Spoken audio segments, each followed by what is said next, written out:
What is up? Thanks for being here. It's the first Monday of the month, so we are updating my prospect list. So if you watch the channel, you watch the system recaps, highlighting a lot of these guys, talking about their good days. This kind of helps contextualize things.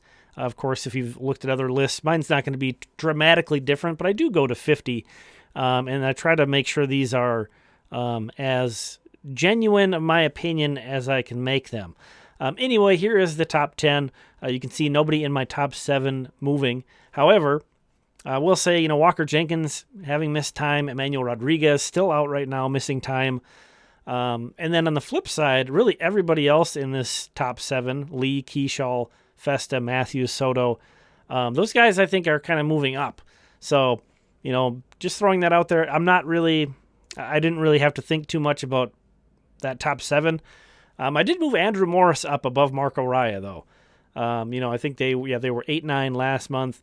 Now Morris is up to 8 with Kaelen Culpepper sliding in, new 2024 draftee. Right behind him, and that's why Culpepper's in red or in green. I know my colors. So the other draftees will also be in green, but that rounds out the top 10 for me. Moving on over to 11 through 20, Dason Hill. The high school guy that they drafted, high school pitcher, he slides into 13th.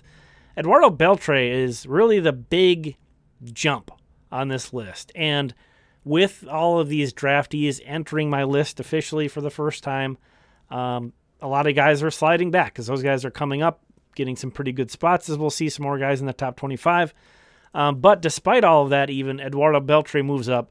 This is a guy who's only 17 years old, and he's one of the best players in the Dominican Summer League this season. In 30 games, he has a 337 average, a 480 OBP, a 642 slugging. That's an 1122 OPS. That can be a really crazy offensive environment. A lot of guys put up really impressive numbers in the DSL, but to kind of further contextualize that, he ranks 7th in on-base percentage and 4th in slugging percentage in the entire DSL as a 17-year-old. Looks great. He's 17, so you'd hope so. But yeah, he moves up from 24 to 16 on my list. Kind of keeping it rolling here. You saw through 20, moving on over to 21 through 30. The new draftees, Kyle DeBarge and Billy Amick. On my knee-jerk ranking that I did discuss kind of unofficially in my draft breakdown video, I talked about the range in which I thought these guys were going to be there. These guys are a few spots higher than I originally had them slotted in. Part of that is because, kind of becoming more comfortable with their games and ironing out what I think these guys can do.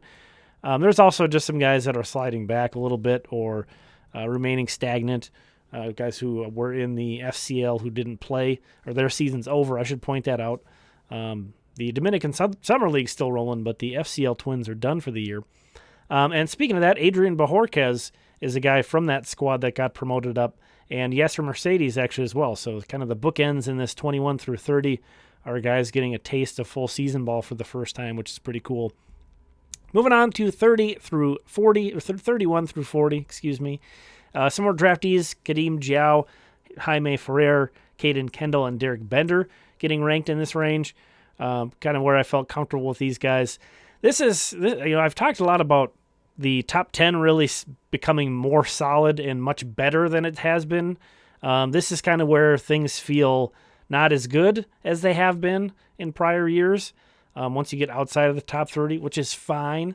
Nothing wrong, would much rather have a strong top 10 and kind of things falling off a little bit after 30. But that's a big deal about this draft class, is it really kind of tightens things back up again. Which you would hope, when you're having a draft class, you've got quite a few guys to be excited about. But this area feels a lot on my list feels a lot better than it used to, for sure. Tanner Hall's been pitching really well for the Mighty Muscles, getting a ton of strikeouts. He's the guy who threw the immaculate inning the other night. Really was intrigued by him initially when he got drafted. He was the 4th round pick, I think, last year. And, the Twins have done so much with even later round picks than that, which Ty Langenberg fits into that conversation some. So it was kind of like, oh, man, well, if they're going to get a guy in the 4th round, what are we looking at here? And finally, Tanner Hall has kind of been off to a slow start and a little inconsistent. Finally, he's been lighting it up for Fort Myers. So he is in my Twins top 40 still. He was 36 before all these draftees coming in, though. Keep that in mind when you see all those numbers, all these guys appearing to fall back. They're just kind of getting leapfrogged by a lot of the prospects. Spencer Bengard kicks us up in the numbers 41 through 50 range. Guy was just promoted up to Cedar Rapids. And then a returnee, we'll say, Christian MacLeod re-enters the top 50. He's previously been kind of dancing around the top 50. Everything is so close once you get this deep. There's not a ton that differentiates like this group of 10 versus like if I went to 60, which I'm not going to do. I don't want to do. 50 is enough. And we talk about these guys all the time on the channel. And then Carson McCusker. I think this is the first time I've put him on my list. He's been great. Christian MacLeod, left-handed pitcher, 5th rounder from the 2021 draft. He has a 3.05 ERA and a 10.7 K per 9 this season. So not really throwing super hard. The velo isn't impressive, but missing plenty of bats. Almost 11 K per 9.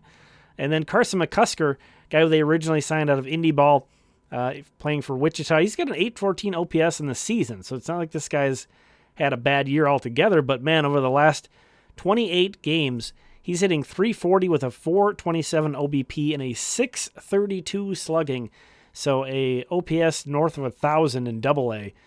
So Carson McCusker, a corner outfielder, popping up here.